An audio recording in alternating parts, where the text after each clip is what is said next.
For most of human history, there were no kings, no presidents, no billionaires, just small groups of people trying to stay alive, together. But somewhere in prehistory, something changed. A quiet shift in human behavior, one that may have shaped every civilization that came after. Early humans moved constantly, following food, following seasons. Because of that, they owned very little. Accumulating things didn't make sense when you had to carry everything on your back. So food was shared. Skills were pooled. Survival was a group effort. Anthropologists believe many of these early tribes were surprisingly resistant to domination. If someone started throwing their weight around, getting too controlling, too greedy, the group had ways of pushing back. Mockery, exclusion, or simply walking away. They weren't perfectly equal, but power had a ceiling. Still, danger was always close. And when danger appeared, people looked for someone to follow. The character at the center of this story is fictional, but people like him almost certainly existed. His name is Korg.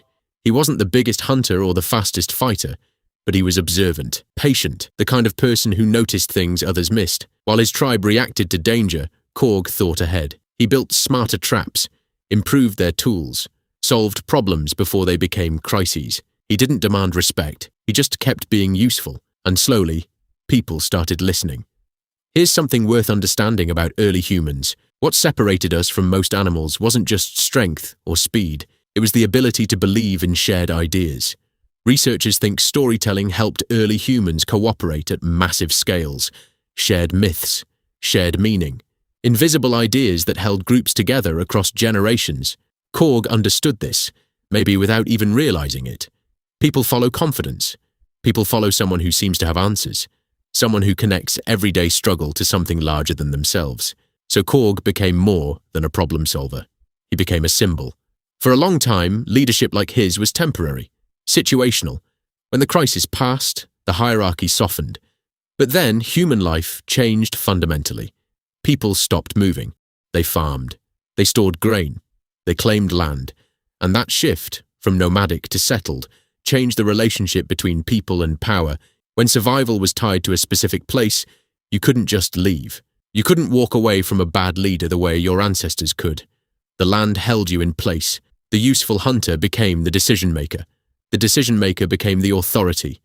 The authority became something that didn't ask for your input. At some point, and historians still debate exactly when and how, leaders stopped earning their position and started inheriting it, started defending it, started building systems to protect it. Across ancient civilizations, power put on a costume, special clothing, elaborate rituals, thrones and temples and titles, not because rulers were physically superior to everyone else, but because enough people believed in their right to rule, and because they controlled the land, the food, and the people with weapons. Belief, it turns out, is one of the most powerful forces in human history. As societies grew, so did their hierarchies. Kings, priests, soldiers, laborers. These systems allowed humans to build cities, coordinate agriculture, create civilizations that lasted centuries, but they also locked in inequality in ways that proved nearly impossible to undo. Human history became a story of both extraordinary cooperation and extraordinary control, often at the same time. And here's what makes all of this feel uncomfortably relevant. Celebrities, politicians, influencers, billionaires. The symbols have changed, the costumes look different, but the psychology underneath, the way humans respond to status, confidence, and perceived authority, may not have changed as much as we'd like to think. No one knows exactly how the first rulers rose to power. The full story is buried too deep in time. But at some point in humanity's long journey, people began handing power to other people. At first, temporarily, then willingly, and eventually, permanently. And once that happened, the human story changed forever.